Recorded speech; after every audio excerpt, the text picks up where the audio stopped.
Howdy folks, and welcome to the Historic Dockyard in Chatham, Kent, UK, where I was invited along to the World of Warships official UK release press event as a guest of Wargaming. And it was a really good day. The day began with the tour of the Historic Dockyard, and our first port of call of the day was the post-war diesel-electric O-class submarine HMS Ocelot. Yeah, I'm afraid that I've never been able to do it forward without banging my head. Oh, I've got no hope. it's like you want that just at the perfect time. Because most people get too focused on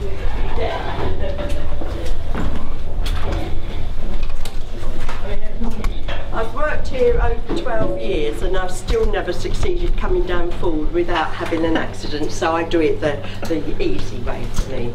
Okay, so forward torpedo loading bay, 6 tubes here, and they would have had a torpedo ready loaded into each of those tubes, so time wasn't wasted if they were required, and there was a further 18 on racking such as this either side and under the flooring.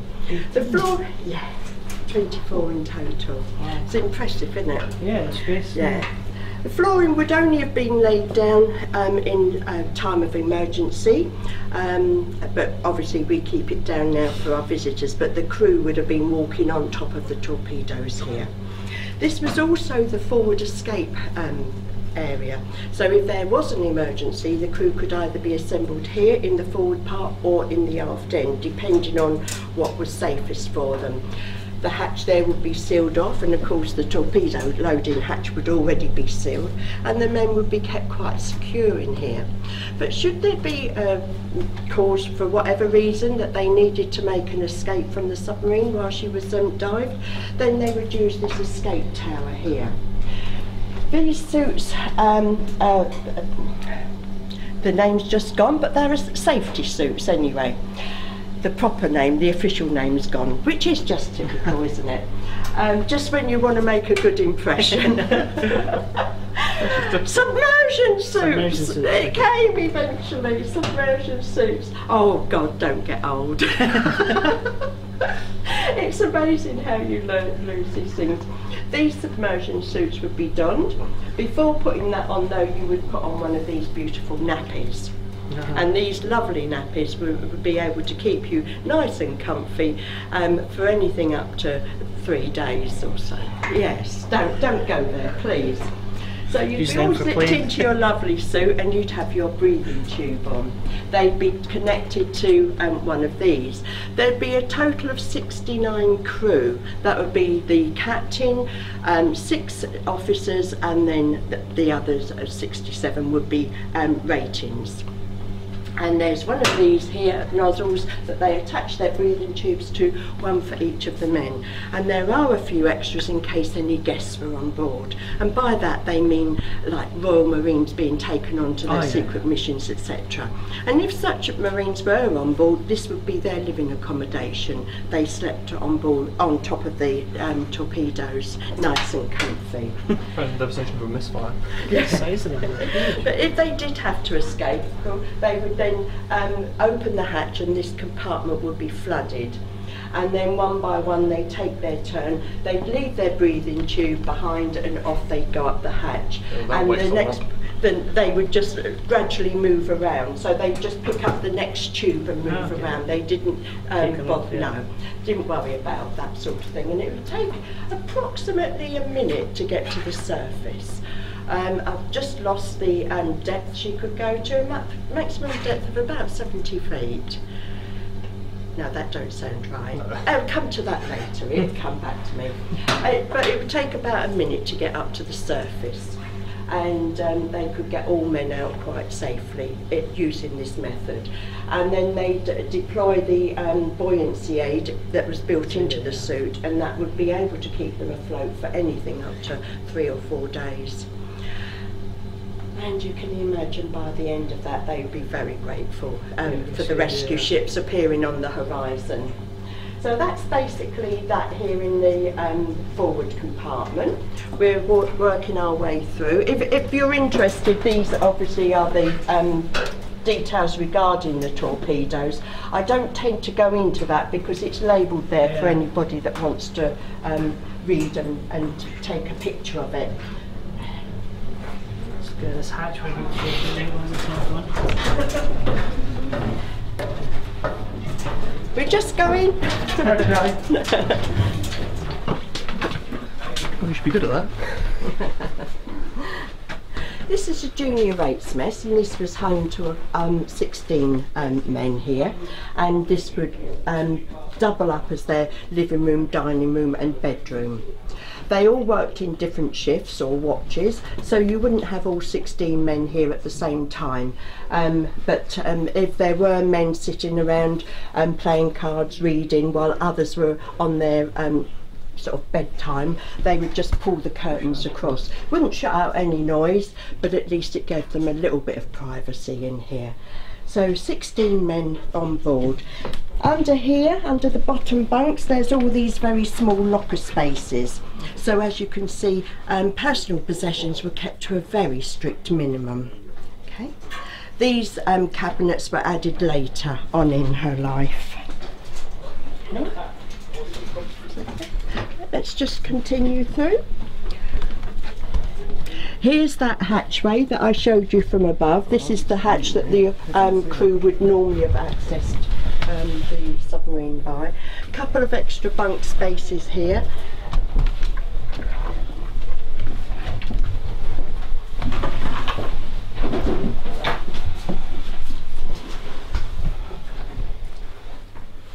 Cozy.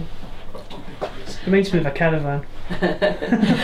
This was home to 16 petty officers and chief petty officers. Just a little bit more luxury than the men in the forward compartment there, and they had a lot more storage space in here. But again, it was living room, dining room and bedroom. Everything happened in here when they weren't actually at their workstations. Okay, going through. These guys drew the short straw, sitting on those ones. God, yeah.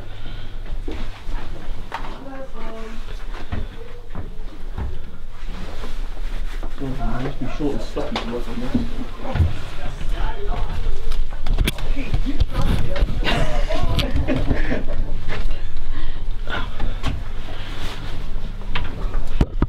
So this was the steward's area who looked after the officers, and it was from here that they were able to plate up the officers' food so they could serve it to them and then wash the dishes afterwards. So that was here.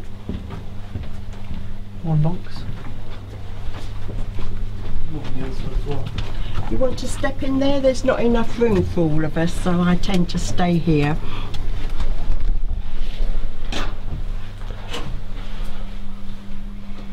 So this is the officers' wardroom, and this was home to the 6 senior officers. But not only was this their living room, dining room, bedroom, it was also their office. Yeah. And when they were on duty on that rota, they would have to write up all the reports and file them away safely. Now, just here on the left is the captain's cabin. Now, one of the captains on board was a officer called Tiny Rowlands. I have met him. I've been very lucky and met him on one of his return visits, and he was called Tiny Rowlands because he's actually 6'4". Come and have a look. That's about my height.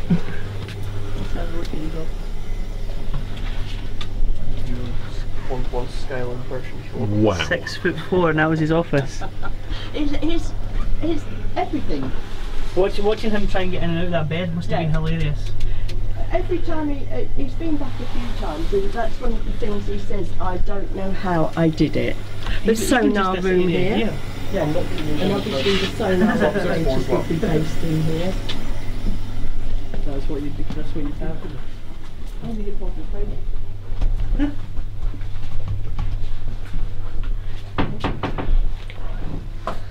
Huh? I knew I'd got the figures wrong. You just remembered it now? No, I've just looked at the dial. I cheated. that was 750 feet. I knew it was a lot more than 70. Yeah, I knew it was a lot more than 70 feet. This here is the main search one. Right. This is the much wider one. You'd get from here a much more panoramic view, and this was the one that would be in use the bulk of the time.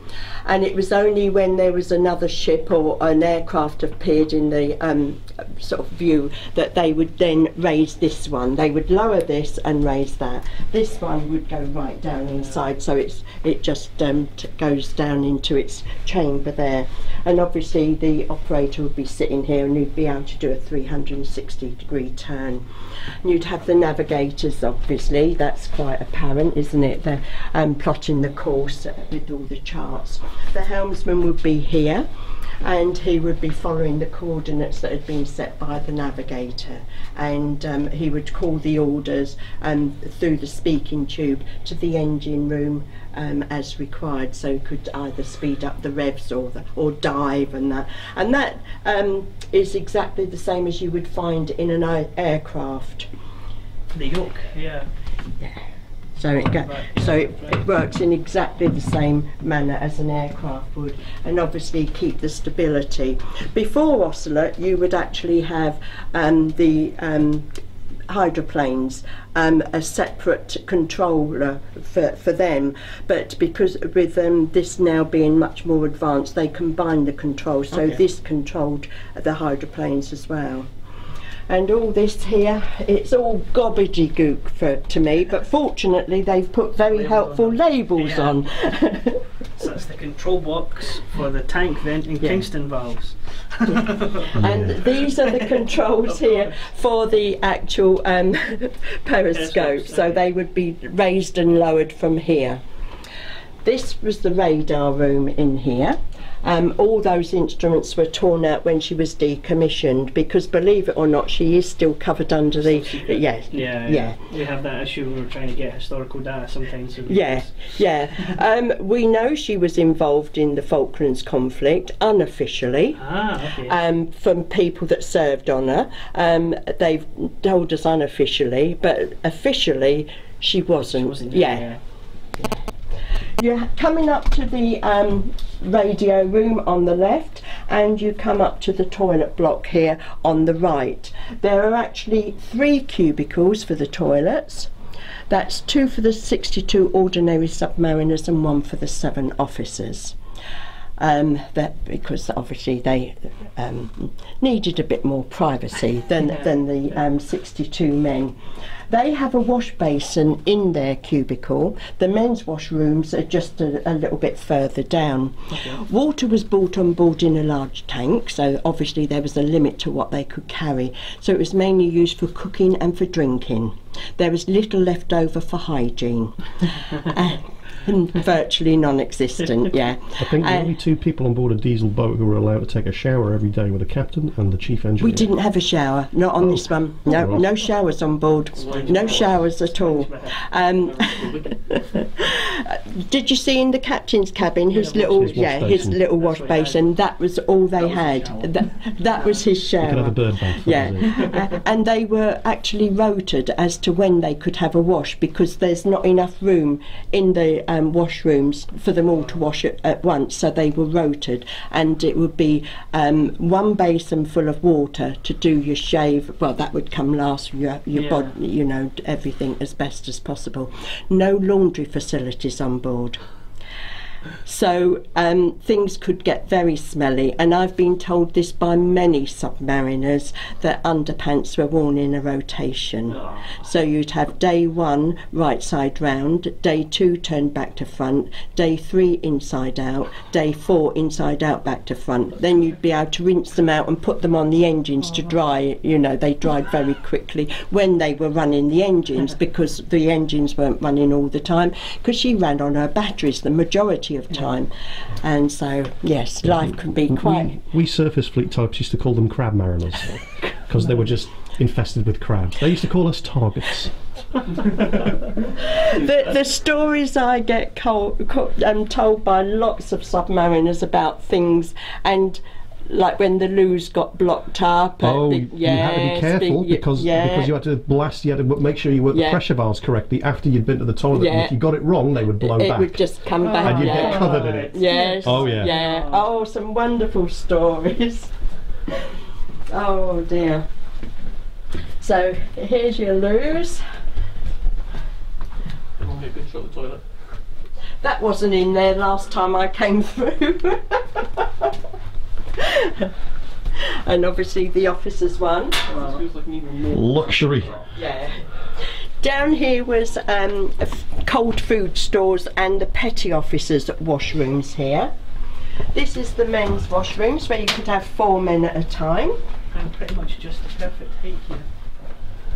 And here was your galley. You had 2 chefs on board who were able to cook 3 hot meals every day and also baked fresh bread every day. Okay. Well, they were living the life down here. Well, the washrooms are too big.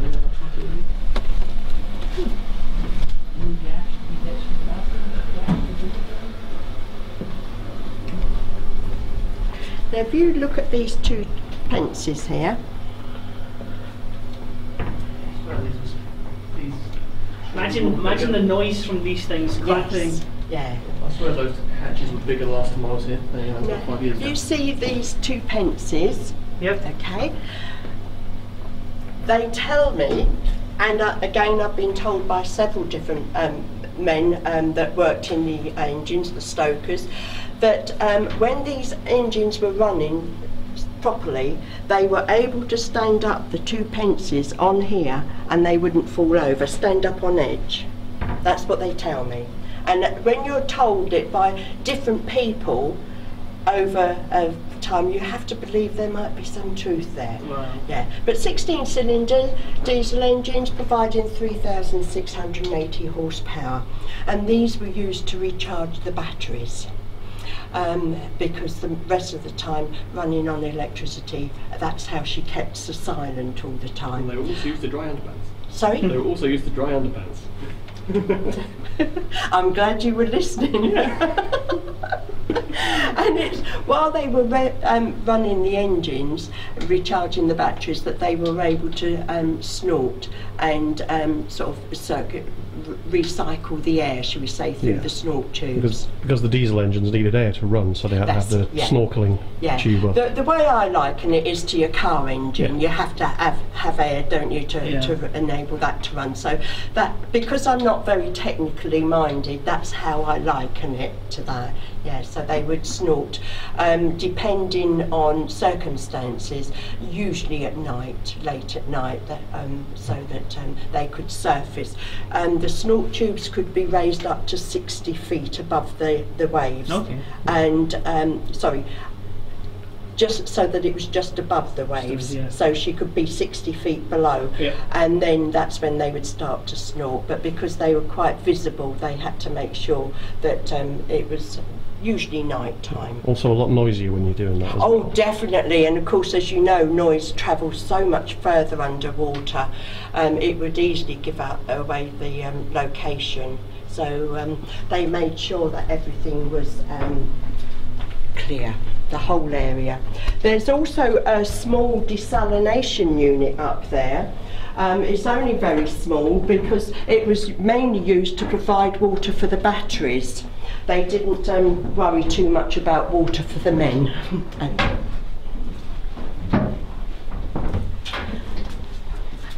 Can I tell you a little story about this ladder? I find it quite amusing. When they're in port, the officers would often entertain local dignitaries, and one of the submariners would be based at the ladders to help any of the ladies down, because they would all come in evening gowns and cocktail dresses, etc. And so they would be stationed at a ladder to ensure that she got down safely. One of the stokers who'd been based at this ladder here, he was supposed to be taking care, but they used to have a little list of the types of women's underwear. And when the woman come down the ladder, they would secretly tick it off, and then they'd compare notes afterwards. It's a silly little game. But this day, the fella, he'd gone back to his bunk, and by the time he'd come back, this lady was already halfway down the ladder. So of course he'd missed the opportunity to have a little glance. But apparently she must have been doing it for some time and was well aware, because she took pity off him and said, "Don't worry, love, I'm wearing white."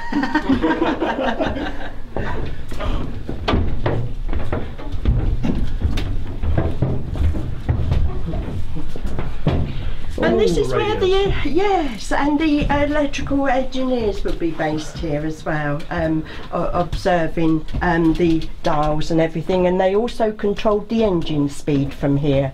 So all sorts of different things were going on in this little area here.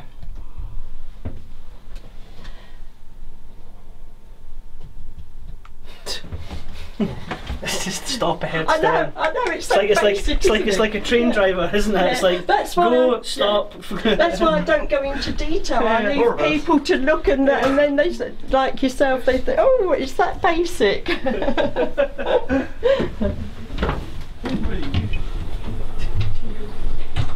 want to give me one of your bags?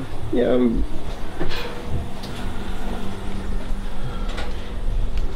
So this is the stoker's mess. Obviously stoker is a name that come from the old sort of steam-driven ships, because they would need stokers to stoke the coal fire, and then they kept it for anybody who worked in the engine room. But it's also where the aft torpedoes were kept. But when they did a major refit in the 1970s, they decided they didn't need the torpedoes down here, because they've now got much more accurate ones that could actually be guided onto their targets. Okay. So they sealed the two tubes off there, and then they took out the storage racks here. But prior to that, the stokers would actually have their bunks on top of the torpedoes that would be stored here. Used to be a trend. Yeah, but you had all the safety equipment, like all your breathing tubes, the suits and everything, all back here, the same as they were forward. And this here is the aft torpedo loading bay. So, HMS Ocelot, Oberon class diesel electric attack submarine, commissioned in the Royal Navy in 1964. And from what I've heard from speaking from various different people who served on the old O-boats, despite being pretty terrible places to live, they were universally loved by their crews. Submariners are a strange breed. Next, we took a quick peek around the Dotterel class sloop HMS Gannet, commissioned in the Royal Navy in 1878. That's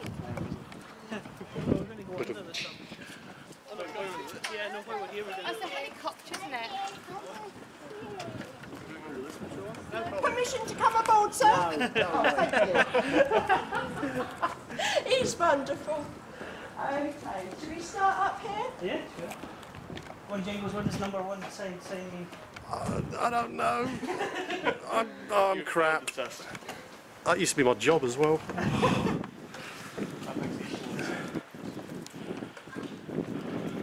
This is the poop deck. Yes, it's amazing. It's wonderful. It really is. It comes from a Latin word meaning to the aft, or to the rear here. Oh dear. You had a navigator stood up here, and he would be calling down to the helmsman down below instructions on so many points starboard or port or whatever. Lovely view from up here. So that's that basic. That's one of the original guns. I think you'll realise that was original. gives you a sort of a clue, doesn't it? Controlling the Mediterranean and North African coast and that. Because of her being dual powered, she could go under steam as well as sail. When she was under sail, she was actually faster. She could go to 15 knots, 12 and a half under steam. But if they left the propeller or the screw in the water, it would create drag. And so when she was under sail, they would raise the screw out of the water, and there was a big metal canopy around here, structure around here. To yeah, it's all right, promise. Come on. It's still brilliant and everything. But this is the commander's cabin. Commander of a ship this size would often be a lieutenant. Okay. Captains came onto usually the bigger ships, so a ship of this size would usually have a lieutenant, and this was his sleeping quarters, shall we say, here. Just a few sails on the line when they Because a lot of her role was chasing down the slave traders, and she would chase down the Arab dhows and release the slaves. So that's why we have this model of an Arab dhow there in recognition of that. Okay.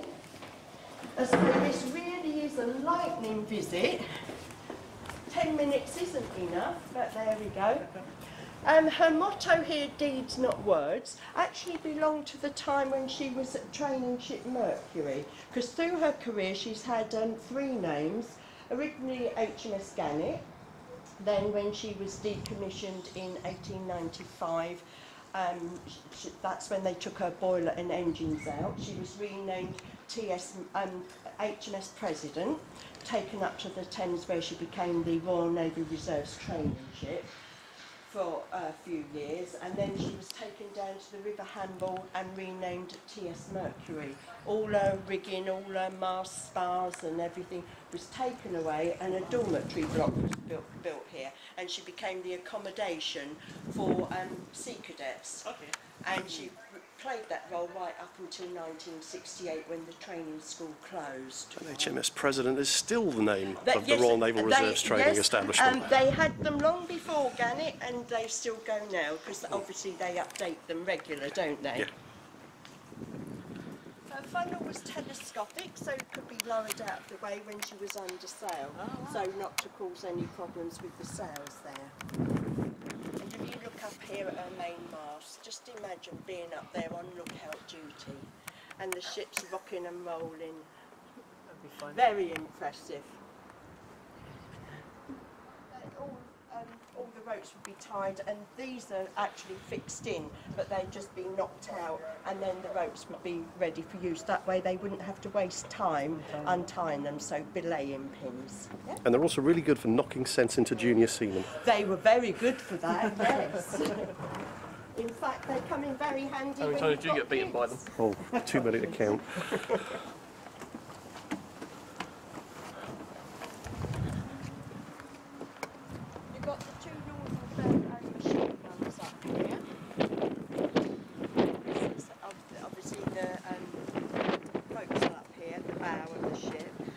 Where everybody has to do that, you know, moment. you see them all queuing up to have their photo. Paint me like your French ships, Jack. Again, I'm doing it the Wuss way. No, but it still feels safer.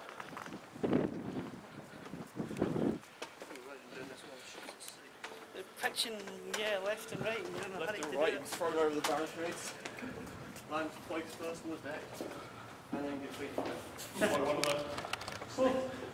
Okay, so this is how the guns on the deck would be as well, running on the bows to either of the gun ports as required. Must have been on hell of a noise firing those things. Yes. I mean, even Cavalier, it's only a 4.5-inch gun there, but when they fire that, it's impressive. It's like when you go on the Warrior and you see some of the gun port. There's the captain's steward had his own little room, and right at the bottom of his bed was one of these. One of these underneath it. Yeah, yeah. Oh, that's very well done tonight. And here you have the urinals. That's posh. But what's best is this one here. Or I'll just piss overboard. I think that's lovely. It's how you build friendships. Oh, it's this. Yeah. You could have like a... You get real friendly in there. Yeah. Alright, mate. Yeah. It's like, if you're the one guy with an upset stomach, and everyone else is there. Oh, that's brilliant. Oh, I shouldn't have had those prawns last night. So we spent about another 10 minutes or so looking around HMS Gannet, and then it was time for the main event, HMS Cavalier, coming up next. HMS Cavalier was a C-class destroyer built in the Isle of Wight in 1943 and commissioned into the Royal Navy in late 1944. She could reach a top speed of 37 knots. She was armed with 3 4.5-inch guns, 10 torpedo tubes, numerous anti-submarine mortars, and a pretty healthy battery of 40mm anti-aircraft guns. You'll note that she doesn't have an enclosed bridge. Now, bear this in mind when we take a closer look at the bridge later, and remember that the Cavalier's first mission was an Arctic convoy escort. Today, the Cavalier is an official war memorial to the 142 Royal Navy destroyers sunk in action during World War II and the 11,000 men who died on board them.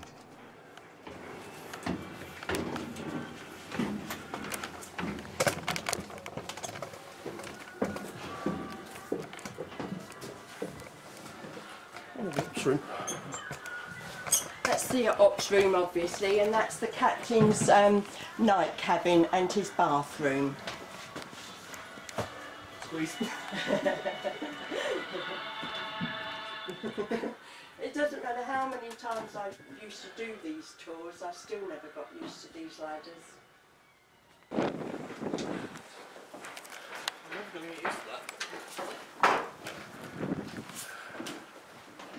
Now, I just find this so impressive here, being up here. Obviously, no controls at all up here. They would just call the orders down to the engine room from through the speaking tubes, so they didn't need the actual control. Oh dear! It's Captain Birdseye. Eat your fish fingers, my boys. Oh, wonderful!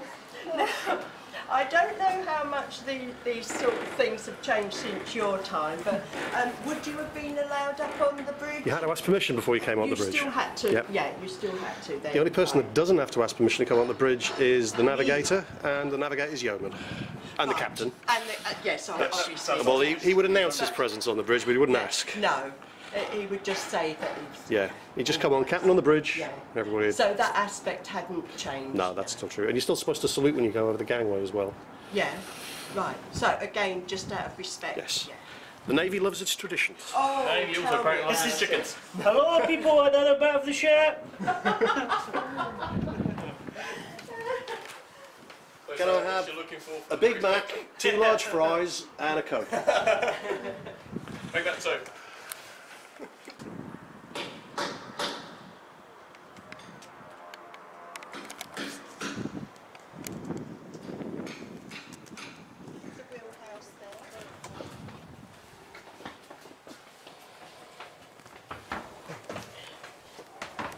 As a petty officer, this would have been your mess. Wow. There were 12 men in here, and directly below was the ammunition store, and of course you had the hoist up here, that one going up to B gun, and this one here would have gone straight out for A gun. Obviously the doors would have been closed. I don't think that aspect changes at all, does it? And because of obviously fire, you don't want to take the risk of fire. So they would have been brought up on the hoist here and there and go straight up to wherever the guns are required. Initially, as you see, they were in 2 parts and would take quite a lot of loading. I'm just trying to remember. The shell itself would weigh about 25 kilograms, and the casing here would be about 12 kilograms, and you put those 2 bits together, it's quite a weight. But of course, as more modern guns came in, it came in one piece, one single piece. And they could fire about 12 rounds in a minute, and that more than doubled with the modern shells, because they didn't need to be put together, so it was quite an operation to do it. Right. this is all part of the forward seaman's mess in here. 47 men would be here. It would be a crew of around about 180 normally, and went up to 220 in conflict. And obviously this is where you get the expression sling your hook. They literally would just sling their hammocks on any hooks they could get their hands on, whichever's were free. And in spite of the fact that in the 1950s they brought in the bunk beds and that, people still preferred the hammocks because you'd sleep better in the hammock. But in this forward part here, it would be absolutely horrendous conditions going back to the original voyages, because you're right in the bow of the ship there, taking the full force of all those huge big waves, and unfortunately the ship isn't watertight. The scuttles would leak, you'd get leaks coming through the fixtures and fittings all round, and so sometimes your bedding would get rather cold and wet. That'd be why you'd want a hammock, because you could sling a hammock here and not underneath the... That's it. Yeah. You would try and take the prime spots away from the leaky bits. Yeah. Yeah. And then, you know, people just, well, didn't have a personal space. It was just first come, first served here. Do the typing. That's it. Tick tack, tick tack. Oh, tick tick spelling error. Oh fuck. Captain's mail, cashing checks for the ship's company, ship's records. There'd have been a safe in here as well. With but in times of conflict, they could be called upon to help out, even if it's just to clean up in the sick room or something like that. They would all be expected to do a little bit. The action station for the canteen manager is nowadays normally first aid. He sits in the sick bay and he basically coordinates between all the various different first aid posts, and keeps the PO, medical assistant, and the surgeon on board informed of where all the first aiders are and what they're doing. Yeah, they still have a wartime job. Yeah. It sounds like. What's the message, Jingles? What's the message? I don't know. It's too fast. Yeah, you can. Something about artillery or carriers. Something about nerfing artillery.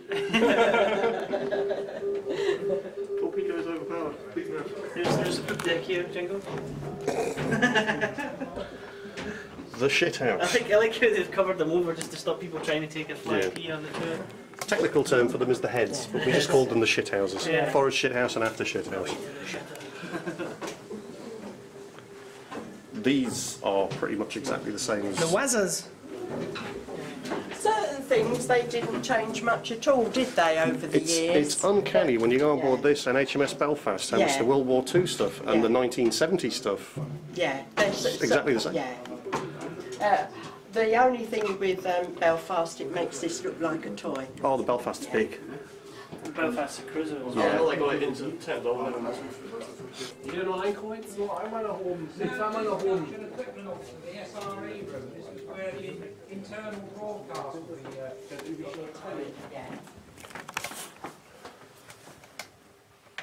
Even the pack cards.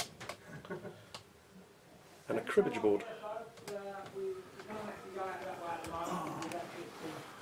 Gunnery control compartment.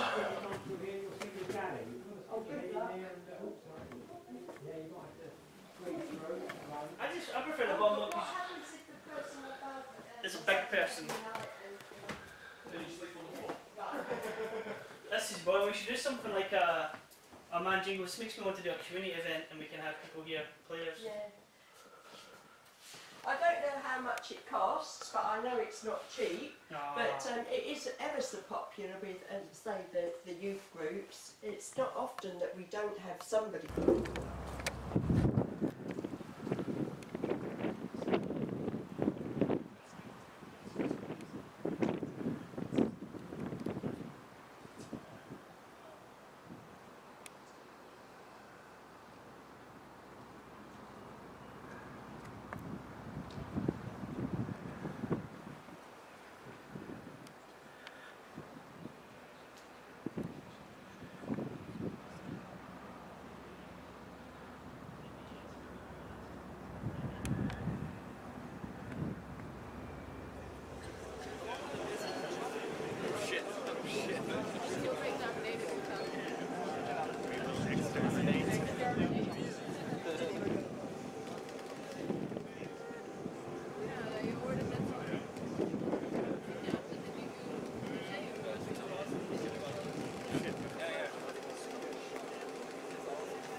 So that was nice. And then at some point we all sat down and watched some World of Warships, which at the end of the day was what we were here for.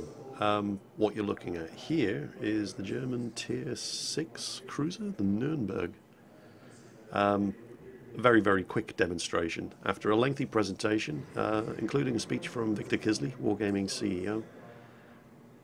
And then we got the opportunity to sit down on a whole bunch of PCs set up specifically for this purpose and have a go at the new German cruisers and the new Soviet destroyers. And who better to demonstrate the German cruisers than some real live Germans? Don't worry, they're quite tame, they don't bite.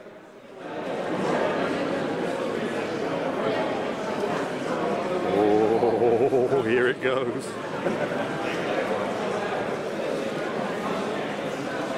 So this is the Tier 7. What?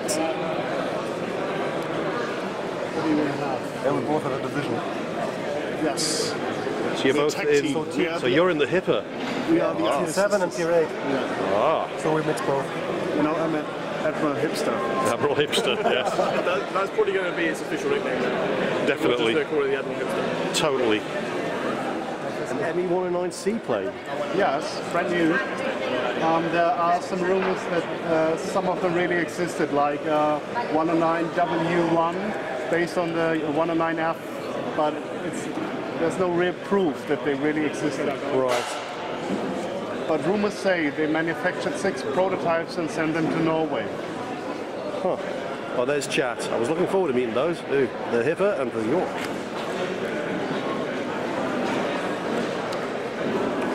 So they seem fast. Yeah, certainly do. And they're armoured. And they have big guns. Got some Soviet destroyers. So how quickly do those turrets turn? Are they slow? They seem slow. Yeah. We figured that might be their weakness because they're armoured, they're fast, they've got big guns. They've got to give them slow turning turrets. There's no obvious secondaries, either. Yeah, the secondaries don't look like they're up to much. Bit of AA. Okay, and the Targo's coming in. How fast is it? That I don't know.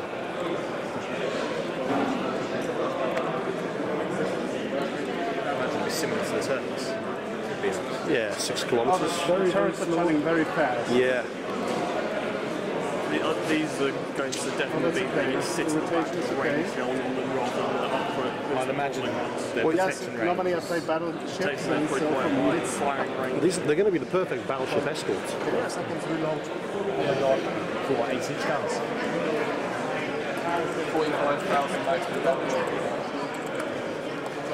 Torpedoes, 68 seconds reload, 6 kilometer range. So the same as the Tirpitz, short range to torpedoes, but very fast.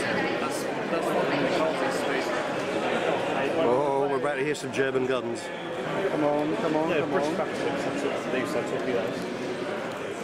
I think Rodney actually hit the Bismarck with torpedoes.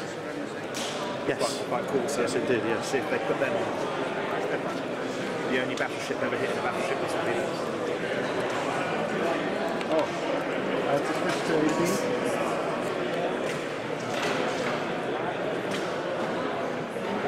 They can put the Yeah,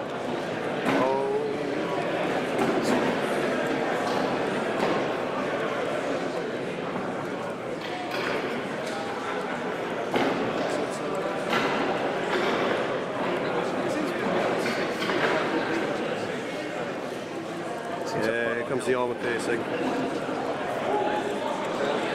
Yeah, that'll do the job. Suck on that one, Tojo.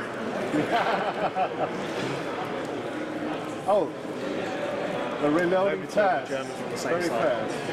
Yeah. Quite nice. But the turret is already out. Well, as you can no doubt tell by all of the background noise, it wasn't exactly the perfect environment in which to get some decent video capture of the Soviet destroyers and the German cruisers. But what I can tell you is that the German cruisers seem to be powerful, fast-firing, well-armed and quick, but with relatively poor anti-aircraft guns, and they don't turn very quickly at all. The Soviet destroyers, on the other hand, generally have absolutely terrible torpedoes. You have to start getting up to around about tier 7 or 8 before you get anything better than a 3 or 4 kilometre torpedo range, but they are very, very fast. And they have lots and lots and lots of 130mm guns. The tier 10 has 8 130mm guns. It makes the USS Gearing look positively undergunned.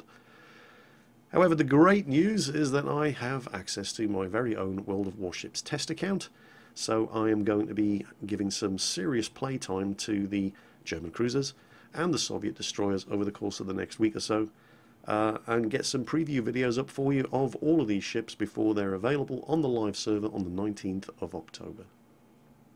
I hope you enjoyed today's video. As you can probably tell, I had a massive amount of fun making it. As always, folks, take care, and I'll catch you next time.